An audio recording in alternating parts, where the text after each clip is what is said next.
What's up, everybody? There's a playtest happening for Squad this weekend, and there's a ton of new content and new features added into this.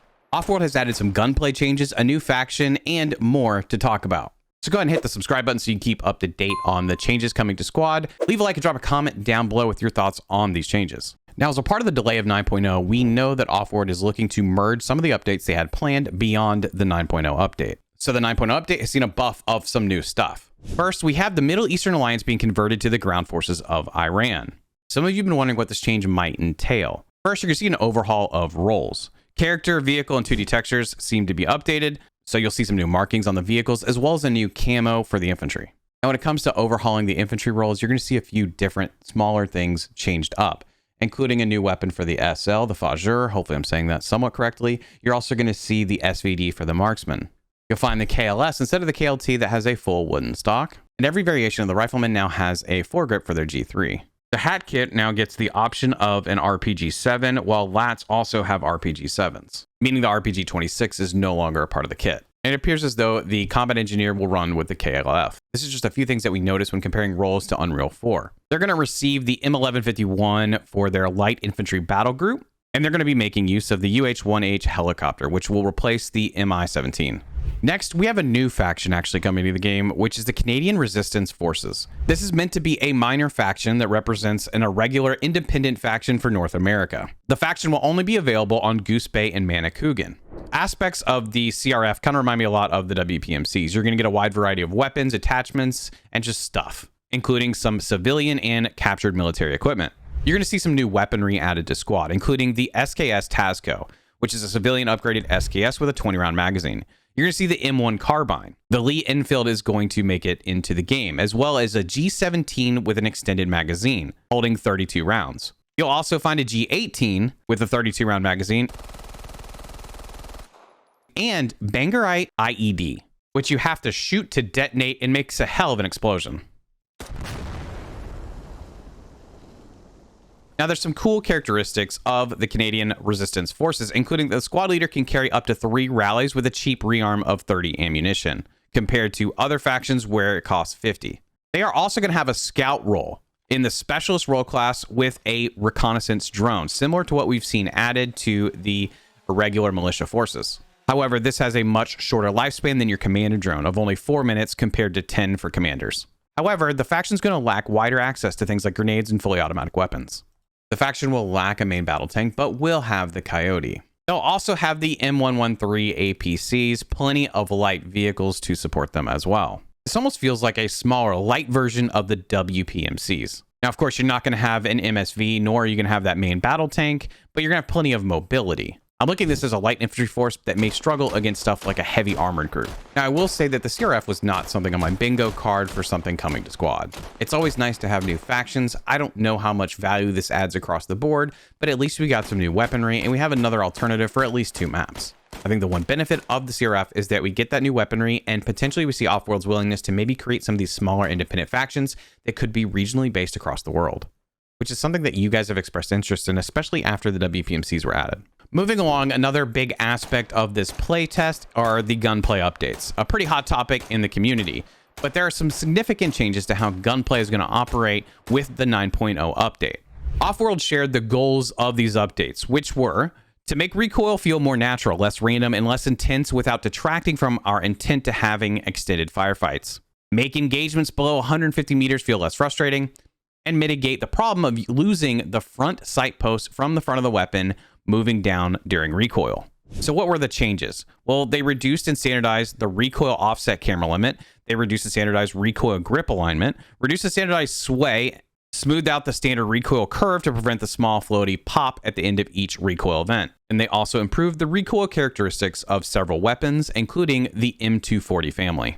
Now, I've had a little bit of time to shoot around with some of these weapons, and I think the main thing that I've noticed right off the bat is more confidence in that second shot. For example, I took the G3 on the range, and I noticed that second shot after the recoil event seemed to land in the spot that I wanted to a little bit quicker. Not so much because the gun was moving faster, it just more so seemed like I had better control over the weapon and getting it back to the place I wanted it to be. That's probably just predictability of how the recoil is going to work once you start to adjust to these changes. Now, I think for most weapons, these changes are going to be pretty subtle. It's not a night and day difference. It's instead just a refinement of what we've already had. And I think it really leans into that 150-meter range and just improving the recoil response. Now, of course, this isn't perfect test footage, and this is without any sort of suppression or someone firing back. You may be able to see a little bit of a difference, but I really think it's going to matter when you're actually in-game utilizing the weapons over seeing a comparison like this. Now, I never use LMGs, but I do know that people have been concerned about the performance of the 240. As well as some other LMGs, but the 240 seems to be the area where people have the most concern because it just became almost unusable in a lot of situations. But while crouched, you do see a significant difference in the performance of the recoil. Now, of course, this isn't bipoded, nor is the next clip where I'm prone, but I am also not bipoded to anything. And you can still see a little bit of an improvement through the optic. I've kind of already said my impressions, especially with regards to that second shot confidence within close quarters combat to some degree. One thing I've heard that I also sort of agree with is that it's a small reduction fighting the mechanic. Now, the one thing that I would still like to see sort of sped up a little bit would be ADSing, especially with magnified scopes. Now, I understand that there should be some sort of time between ADSing and the scope coming up, but I do think that with the juxtaposition of the recoil improving, ADSing with a magnified scope feels less refined. It feels like I'm still waiting on the mechanic to take place. But I am interested to see what you guys find with some other weaponry and other sights. Now, some of the other gameplay changes coming in this 9.0 update are pretty significant, like a decrease in stabilization time for anti-tank launchers. I think this is another subtle improvement. I don't think this is an overwhelming change, but what you will notice is a little bit better tracking of the front sight. Regardless of whether you are using shift or not, it does seem like the front sight is a little bit easier to see and track as you're lining up your shot. It's probably more noticeable at this rate, which is slowed down to about 75% of real time. And you'll probably see it more at the very beginning of the ADS when you're first looking through the sight. And something that was pointed out to me is that the lighting also tends to help with aligning to your target because of the better contrast.